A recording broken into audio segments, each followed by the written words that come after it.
तो दोस्तों, आग का तूफ़ान में आपका स्वागत है। मेरे एक दोस्त का बहुत था उसमें कि आग का तूफ़ान कॉमिक्स को अपलोड की जाए। चलिए मैं आपको इसका स्टोरी बताता हूँ। क्या है इसकी स्टोरी?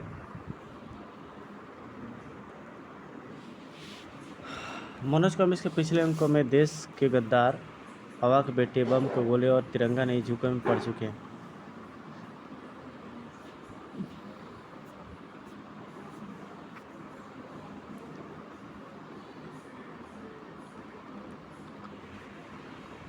राम अपने दोस्त रहीम की बहन की शादी में शरीक होने पाकिस्तान जाता है और वहाँ पर उस पर मुसीबतों का पहाड़ टूट पड़ता है। पाकिस्तानी हुकूमत उसे पकड़ने के लिए पागल होती है, क्योंकि राम के पिता कर्नल राघव की देखरेख में भारत की सीमा पर स्थित एक प्रयोगशाला में ज़बरदस्त आविष्कार किया जा रहा था। उस आविष्कार के विषय में पाकिस्तानी सरकार कर्नल राघव से जानना चाहती थी और कर्नल राघव पर दबाव डालने के लिए वह राम यानी उसके बेटे को माध्यम बनाना चाहती थी। लेकिन राम रहीम के पिता की मदद से रहीम के साथ पाकिस्तानी गुप्तचरों के जाल से निकल गया और दोनों इधर उधर छुपते छुपाते फिरते रहे। लेकिन अंत में दोनों को भी पकड़ लिया गया और मेजर आसिफ के साथ पहले ही बंदी बना लिया गया था, कैद कर दिया गया। लेकिन यहाँ भी राम पाकिस्तानी हुकूमत के लिए आफत का परकाला सिद्ध हुआ और मेजर आसिफ और रहीम सहित भाग निकला और उन्होंने शहर से दूर एक सुरंग में पनाह ली। वहाँ राम ने यह निश्चय किया कि वह रहीम की माँ को उनकी कोठी से निकाल कर लाएगा, उसके बाद वे पाकिस्तान छोड़ देंगे। यह निश्चय कर रहीम एक रात अकेला उस सुरंग से चला और भिखारी के वेश में मेजर आसिफ की कोठी पर पहुँच गया। वहाँ गुप्तचरों का सख्त पहरा था, परंतु राम ने कोठी के पिछवाड़े से एक गुप्तचर को बेहोश करके कोठी के भीतर घुसने का रास्ता बना लिया। आगे क्या होता है यह प्रस्तुत चित्रकथा में पढ़ें शीघ्र ही। बंगले की छत पर पहुंचने के लिए यह गंदे पानी का पाइप ठीक रहेगा। फिर छत से बंगले में घुसने की में मुझे शायद कोई विशेष कठिनाई पेश नहीं आएगी। अगले ही पल राम बंदरों के समान उस पाइप पर चढ़ने लगा। इधर बंगले के भीतर एक कमरे में, अरे जालिम, तुम बता करते कि मेरे खाबिंद और बेटा कहाँ है और तुम लोग उस पर अत्याचार क्यों कर रहे हो? हा हा हा हा हा। वक्त आने पर तुम्हें सब कुछ बता दिया जाएगा आबिदा बेगम। फिलहाल तो तुम कोई गीत गाकर सुनाओ। आखथू, कमीने शैतान, खुदा तुझे गारत करे। एक मेजर की पत्नी से तुझे ऐसी बातें करते तुझे शर्म नहीं आती? तूने मेरे मुँह पे थूका, तेरी यह ज़रूरत, मैं तुझ पे 1000 बार थूकूं कुत्ते। ले आखथू। इस अपमान से इंस्पेक्टर खुर्शीद आलम के सब्र की सारी सीमाएं बांध गई और ले चुड़ैल, तुझे भी अब दुनिया की कोई शक्ति नहीं बता सकती। खच आई या अल्लाह। खुर्शीद आलम ने क्रोध में अंधे होकर एक के बाद एक चाकू कई बार आबिदा बेगम के शरीर के विभिन्न हिस्से पे किए और आबिदा बेगम अल्लाह का नाम लेती उसी को प्यारी हो गई। या खुदा, यह मुझसे क्या गजब है। क्रोध में आकर मैंने तो इसे मार डाला। अब मैं ब्रिगेडियर खान और फन्ने खान को क्या जवाब दूंगा?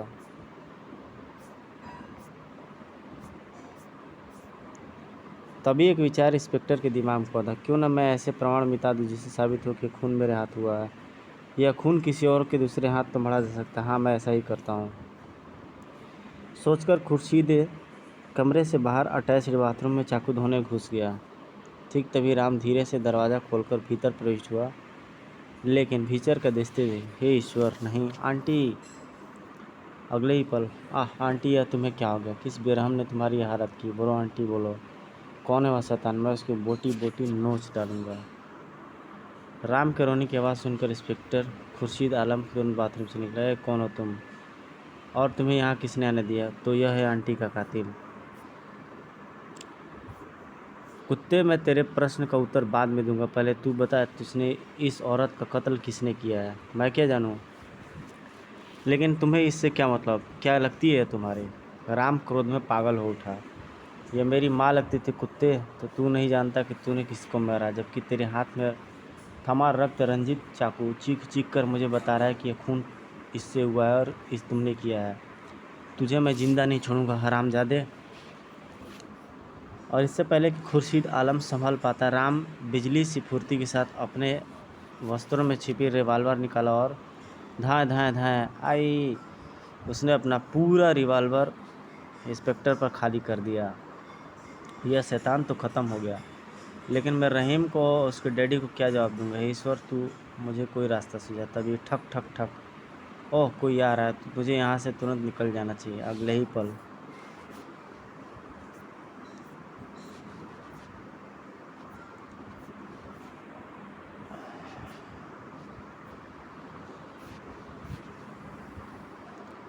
वो खिड़की से बाहर निकल करके भाग जाता है राम।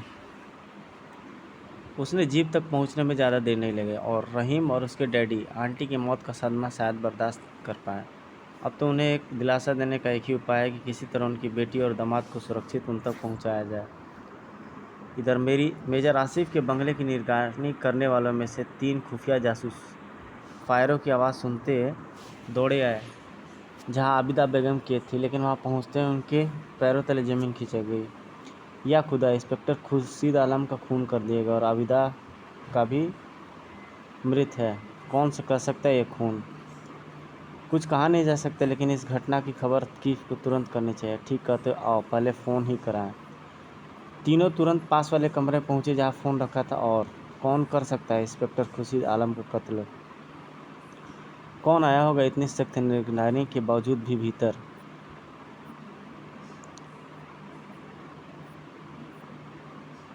ठीक उसी समय फन्ने खान अपने कुछ मातहतों के साथ मेजर आसिफ के दामाद की कोठी में मौजूद था। आखिर आप लोग बताते क्यों नहीं कि हमारा कसूर क्या है? बिना वजह हमें क्यों परेशान किया जा रहा है?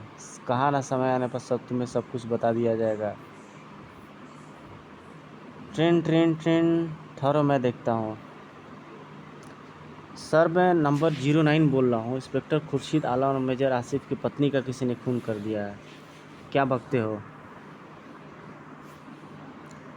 लेकिन फन्ने खान ने उसके किसी विलाप पर कोई उत्तर नहीं दिया। चलो। जैसे ही वे कमरे से बाहर निकले, सर क्या बात है मोहम्मद? एक भिखारी की कोठी को आसपास संदिग्ध अवस्था में देखा गया। उसकी गतिविधि देखकर ऐसा लगता है जैसे कोठी में प्रवेश करने का इरादा रखता है। ओह, उस पर निगरानी रखो। उस पर निगरानी रखी जा रही है ना? जी हाँ। सुनो, कोठी के आसपास छिपे गुप्तचरों को गुप्त संकेत दे दो कि वे कोठी में प्रवेश करने वाले किसी भी व्यक्ति को रोकने टोकने की कोशिश न करें। उन्हें आराम से भीतर दाखिल होने दिया जाए। जी बहुत अच्छा।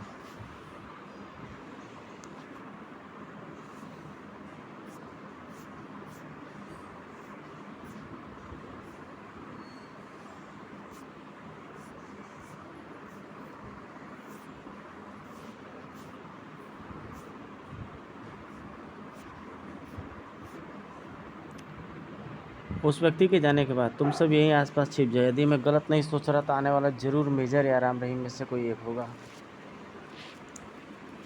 लेकिन जनाब, क्या आपने इस बात पर ध्यान दिया कि उन तीनों में से एक व्यक्ति कोठी में घुसने के लिए इतना बड़ा खतरा क्यों उठा रहा है? हो सकता है वह केवल टोह लेने के लिए आया हो और कोई खतरा ना देखकर बाकी दोनों को भी बुला ले।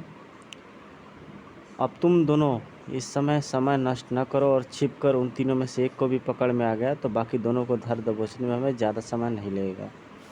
Yes sir. और फन्ने खां सहित सभी उस कमरे के आसपास छिप गए।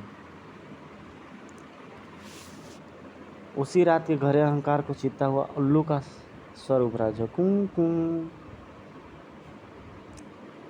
यह उल्लू की आवाज़ कोठी की निगरानी करने वाले जासूसों का संकेत था कि वे कोठी में प्रवेश करने वाले को आराम से प्रवेश करने दें। उस कोठी के इर्द गिर्द चक्कर लगाने वाला भिखारी राम ही था। आश्चर्य है, कोठी के भीतर और आसपास छाई खामोशी को देखकर ऐसा लगता है कि यहाँ की निगरानी की जा रही है। कहीं मैं गलत पते पर तो नहीं आ पहुँचा? लेकिन गेट पर लगी नेम प्लेट पर वही नाम और पता लिखा है जो मेजर अंकल ने मुझे बताया था। फिर दाल में कहीं काला जरूर है। खैर जो होगा देखा जाएगा। मुझे सलमा बहन और आबिद की खैर खबर लेने के लिए एक बार तो कोठी में घुसना ही होगा। कुछ देर और कोठी के आसपास की तोल लेने के बाद राम छिपता छिपाता कोठी के पीछे की चारदीवारी के पास पहुंच गया कि यह चारदीवारी कुछ नीचे और इसे फलांगने में कोई परेशानी भी नहीं होगी।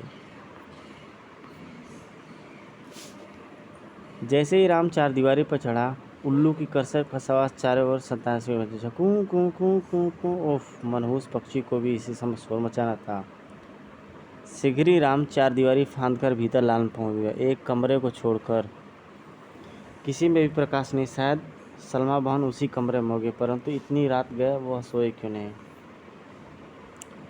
राम ने सोचने समझने में विचार ज़्यादा नहीं किया और ईश्वर का शुक्र है खिड़की भीतर से बंद नहीं। सलमा बहन कौन। बहन यह मैं हूँ, तुम्हारा भाई राम। हाँ राम भैया।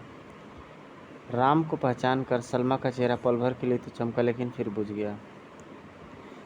तुम लोगों को किसने बांध कर रखा है बहन। पुलिस के आदमी ने भैया, पता नहीं वे हमसे कौन सा मकसद हमसे करना चाहते हैं। क्या कहा, पुलिस के आदमी ने। हाँ, और वह कमरे के बाहर ही मौजूद है। राम के मस्तिष्क में तुरंत एक शब्द बिजली की तरह पहुंचा, खतरा। लेकिन इससे पहले कि राम आने वाले खतरे से बचने का कोई उपाय सोचता, हा हा हा हा, भागने की कोशिश मत करना। भलाई इसी में है कि तुम चुपचाप हाथ उठाकर खड़े हो जाओ। ओह, आखिर इनके बिछाए जाल में फंस ही गया। मजबूरी थी, राम ने चुपचाप हाथ उठा दिए। नंबर 0 से इसकी तलाशी लो, इसकी नकली मूछ दाढ़ी भी खींच लो। Yes boss. शीघ्र ही 07 ने राम की नकली मूछ दाढ़ी खींच ली और उसके वस्त्रों से मिला सारा सामान अपने कब्जे में ले लिया। बहुत चालाक बनते हो, आखिर फंस ही गए ना हमारे जाल में।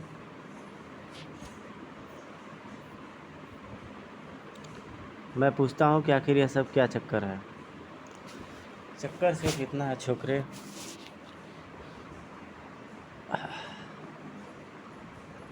और हमें विश्वास था कि कभी न कभी यह तुम लोगों से अवश्य मिलने आएगा, और यह आया भी।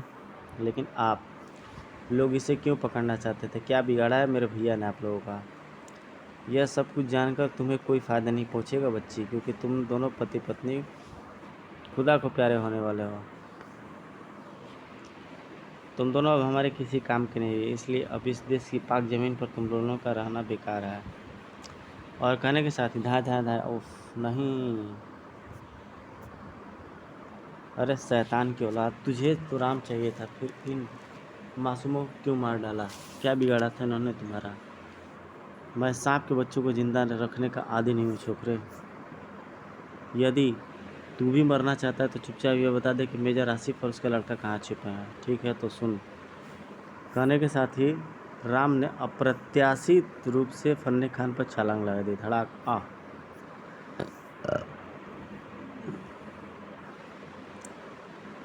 इससे पहले कि किसी को कुछ समझ में आता, राम ने बिजली की तेज़ी के साथ फन्ने खान के हाथ से छूटा रिवॉल्वर उठाया और धाए धाए धाए। उफ हाय। तू भी अपने खुदा को याद कर ले कुत्ते। मारना तो मैं तुझे कुत्ता की मौत चाहता था, लेकिन अफसोस मेरे पास इतना वक्त नहीं। खैर, तेरी मौत के बारे में सुनकर मेजर अंकल और रहीम भैया के कलेजे में कुछ तो ठंडक पड़ ही जाएगी। नहीं नहीं, मुझे मत मारो। अब मैं अपने किए की तुमसे माफ़ी मांगता। जब तुम जैसा कहोगे मैं वह करूँगा। तुम्हें देश से बाहर जाने में भी मदद करूँगा। बस खुदा के लिए मेरी जान बख्श दो। हा हा हा कमीने। अपनी मौत को सामने देखकर तेरी घिग्गी बंद गई, जबकि हम इन मासूमों को मारते हुए तुझे जरा भी दया नहीं है शैतान। तू जरा भी दया के योग्य नहीं है। अब जरा तू भी मौत का स्वाद चख। धाए धाए धाए। आई। फायरिंग की आवाज़ सुनकर पुलिस और आसपास के गुर्जे यहीं आते होंगे, अतः मुझे समय बर्बाद न करते हुए निकल जाना चाहिए। आइंदा मेरी बहन, अफसोस कि मैं तुम्हारी लाशों का लवारिस छोड़ के जा रहा हूँ।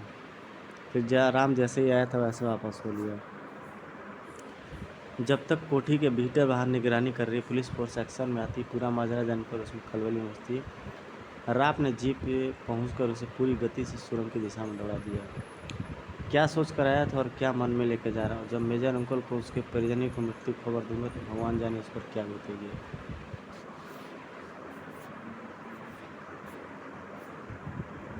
सौभाग्य से मार्ग में राम के साथ कोई घटना पेश नहीं है, और राम ने वह दनिया किनारे पहुंचा तो उस समय भोर का उजाला फैलने वाला था। पहले जीप को पूर्ववत सुरक्षित स्थान पर छिपा दे, फिर सुरंग में पहुंचूंगा। जीप को यथावत छिपाने के बाद राम ने सुरंग के मुहाने पर पहुंचकर अपने मुंह से विचित्र सी आवाज़ निकाली। शीघ्र ही चुनिंद के मुहाने से घास फूस हट गई। आहा, तुम आ गए राम बेटे। क्या तुम्हें अपने मकसद में कामयाबी मिली। भीतर चलिए, कल फिर सब कुछ बताऊंगा। राम के भीतर पहुंचने पर मेजर आसिफ ने सुरंग का मुंह पहले की तरह घास फूस से ढक दिया। फिर दोनों उस स्थान पहुंचे जहाँ रहीम मौजूद था। तुम आ गए राम भैया, अम्मी कहाँ है? सॉरी रहीम, तुम्हें तुम्हारी दीदी और उनके पति को नहीं ला सका, अब तुम उन्हें कभी देख भी नहीं सकोगे। क्या तुम क्या कहना चाहते हो राम? हम उन्हें कभी नहीं देख सकेंगे? तुम्हारा क्या मतलब है? मुझे बड़े दुख के साथ कहना पड़ा अंकल कि वे अब इस दुनिया में नहीं रहे। आपके देश के जालिम अफसरों ने उनका कत्ल कर दिया। नहीं, ओह नहीं, ऐसा नहीं हो सकता। लेकिन ये सच है अंकल। फिर राम ने उन्हें सारी आप बीती सुलता दी। या खुदा, तूने मेरे साथ कैसी बेइंसाफ़ी की? क्या बिगाड़ा था उन्होंने किसी का जो तूने मौत की सज़ा दी? हिम्मत और धैर्य से काम लो रहीम। यदि हम लोगों ने हिम्मत हार दी तो वह क्षण दूर नहीं जब हम भी मार दिए जाएंगे। मैं हिम्मत से काम लूँगा राम भैया। अब इस देश की ईंट से ईंट बजा दूँगा। अपनी माँ की बहन के कातिलों से बदला लूँगा। जोश में होश नहीं खोते रहीम। फिर अब तुम्हारी अम्मी और आपा के कातिलों को तो मैं जहन्नुम पहुँचा चुका हूँ। अतः अब ये सोचना है कि जल्द से जल्द कैसे इस देश से निकला जाए। राम के काफ़ी समझाने बुझाने के पश्चात मेजर आसिफ और रहीम कुछ शांत हुए। ठीक है राम बेटे, जैसा तुम कहोगे हम वैसा ही करेंगे। वैसे भी अब इस देश में हमारा रखा क्या है? जो अपने थे वे सब तो हमेशा हमेशा के लिए जुदा हो गए। जिस रिश्ते नातेदार भी इस स्थिति में हमारा साथ नहीं देने वाले। आप ठीक कहते हो अंकल। एक पूरी सरकार से टकराना भी तो कोई हंसी मखौल नहीं। हमारी भलाई इसी में है, किसी तरह से इस देश के बाहर निकला जाए। प्रश्न फिर लेकिन वही पैदा होता है, कैसे? इस देश से बाहर निकलने के सारे रास्ते अब तक तो हमारे लिए बंद किया है। मेरे पास एक योजना है, लेकिन उसे कार्यान्वित करने के लिए हमें अपनी जान की बाजी लगानी होगी। उसके बाद या तो मौत नसीब होगी या तो विजय। जीवन से भी अब हमें कोई मुंह नहीं रह गया राम भैया। तुम अपनी योजना बताओ। रहीम ठीक कर रहा है राम। सुनिए, यहाँ से लगभग 20 किलोमीटर फासले पर एक आर्मी एयरपोर्ट है। हमें किसी तरह वहाँ से एक प्लेन उड़ाना है। कैसी मूर्खता की बात कर रहे हो राम? भला वहाँ से प्लेन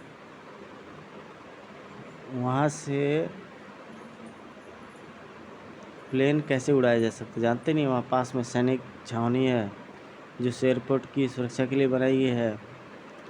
जानता हो, लेकिन वहाँ आते समय मैं सब चेक करता हुआ आया था और सारी स्थिति का निरीक्षण करते के बाद ही मैंने अपनी योजना तैयार की। अब आप मेरी योजना सुनिए तो सही। ठीक है, तुम आगे कहो।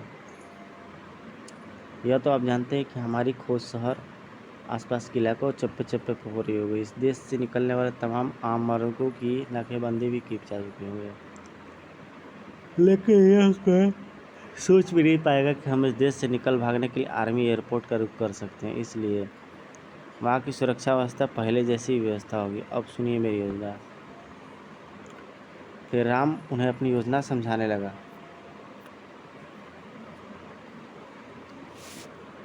अब जब राम की योजना सुनकर खामोश हुआ। ठीक है राम, तुम्हारी योजना पर हम काम करेंगे, फिर चाहे जो भी हो। आज ठीक है, हम आज रात ही यह कोशिश करने की देश छोड़ने की कोशिश करेंगे। फिर वे थोड़ा बहुत खा पी करके रात में होने की प्रतीक्षा करने लगे। रात का अंधकार छाते ही तीनों अपने सामान के साथ जीप पर पहुंच गए। इस बार ड्राइविंग सीट रहीम के ने संभाली और जीप को मेजर आसिफ के बताए कच्चे मार्ग पर दौड़ा दिया। वहाँ से आर्मी एयरपोर्ट ज़्यादा नज़दीक था। रहीम, रनवे पर जो मिगाम विमान खड़ा है, तुम्हें जीप हर हालत में उस तक ले आनी है। मार्ग में जो बाधा बनेंगे उनसे हम निपट लेंगे। ठीक है, मैं समझ गया। कुछ बाद जैसे ही वे लोग आर्मी एयरपोर्ट के मुख्य द्वार पर पहुंचे और द्वार पर खड़े सैनिकों ने उन्हें रोकने की कोशिश की। राम और मेजर आसिफ अपनी योजना अनुसार तुरंत हरकत में आ गए। धड़ाम, धाय धाय धाय आ।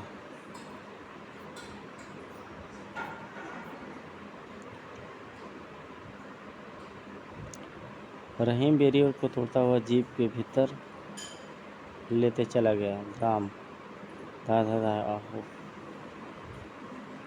राम और मेजर आसिफ के अचानक किए गए भयानक आक्रमण से एयरपोर्ट में तैनात सैनिकों में खलबली मच गई। पकड़ो रखो, दोस्तों ने हमला कर दिया है। निकट पहुंचते रहीम ने जीप को ब्रेक लगाया और तीनों जीप से कूद पड़े। अगले ही पल भागो।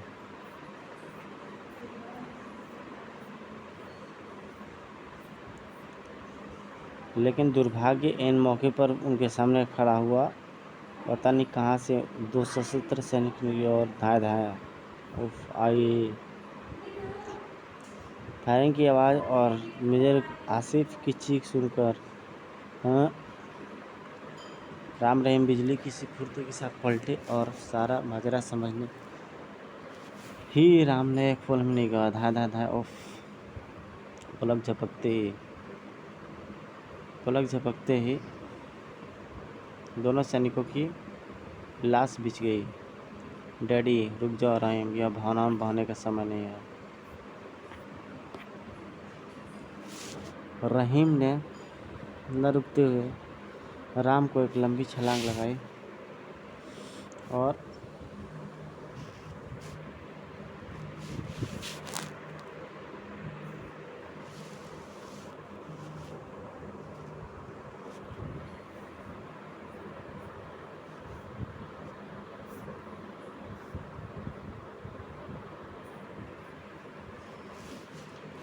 तुम अपनी जान बचाओ पत्थर दिल दोस्त, लेकिन मैं अपने डैडी को इस अवस्था में छोड़कर नहीं जा सकता। छोड़ दो मुझे। पागल न बनो रहीम, इतनी गोलियां खाने के बाद वो जिंदा नहीं बच सकते हैं। और देखो सैनिक आ रहा है, तुम अपनी जिद पर नहीं छोड़ी तो हम भी मारे जाएंगे। बिना उफ मौत पल पर हमारे निकट होते जा रहे हो और यह अपनी जिद नहीं छोड़ रहा। अब तो सही है तुम्हें कड़ाक। माफ़ करना दोस्त, मजबूरी में मुझे गलत कदम उठाना पड़ गया है। हाँ,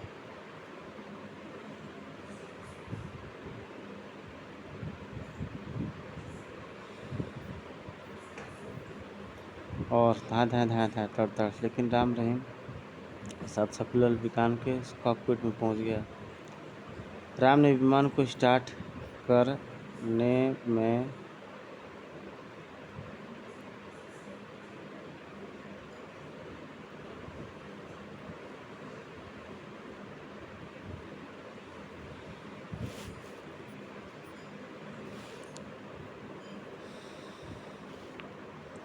राम ने उस हवाई अड्डे और निकट ही मौजूद सैनिक छावनियों को कई चक्कर लगाया। पाकिस्तान से आग का धुआं दिखाई दिया। धड़ाम। अब उनके द्वारा पीछे जाने की कोई संभावना नहीं। मुझे अपने देश वापस लौटना चाहिए। चर्च कमांडर खान को फन्ने खान की मौत के साथ साथ प्राणवी की मौत के बारे में वह ऐसा नहीं हो सकता। उसके भाग जाने में मतलब है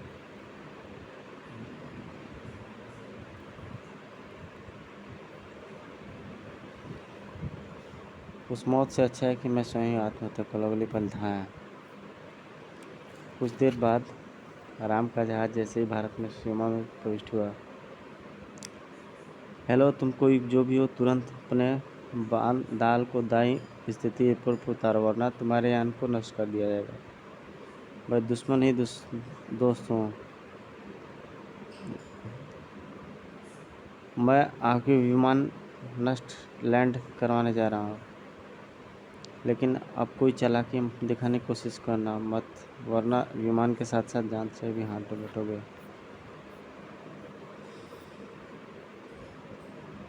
शीघ्र ही राम ने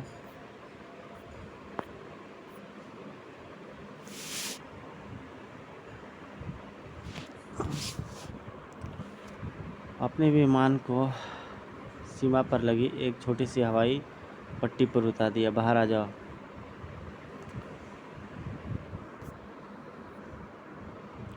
राम चुपचाप कॉकपिट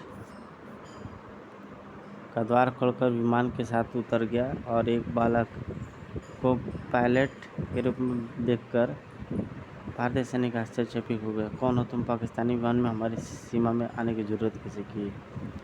मेरा नाम राम है और मैं कर्नल राघव का लड़का हूँ। यदि मैं भूल नहीं कर रहा हूँ तो शायद उनकी बेटी इसी सीमा पर लगी है।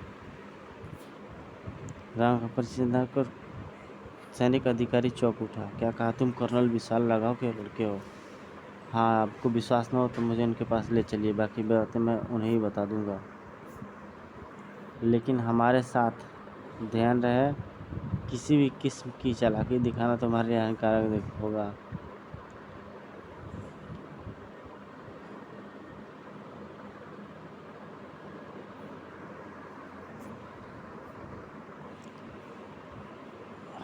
यह थी सीमा पर बनी गुप्त मकान। कर्नल राघव के देख में अद्भुत आविष्कार हो रहा था और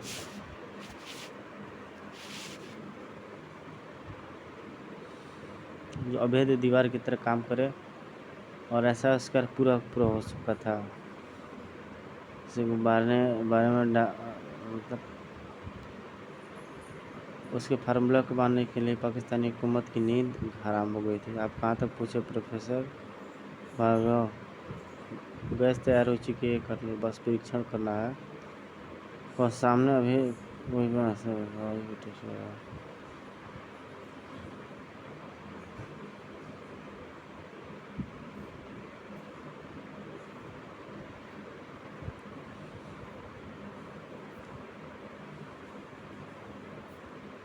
तो ये लोग एक गैस का परीक्षण करने लगते हैं।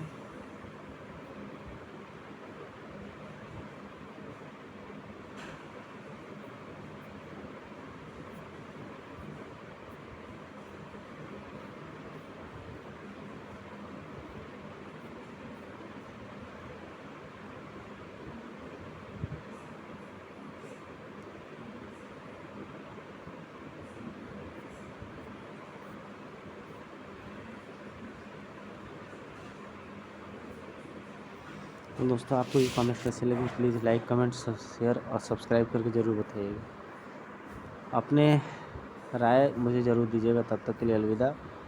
धन्यवाद। Thank you very much.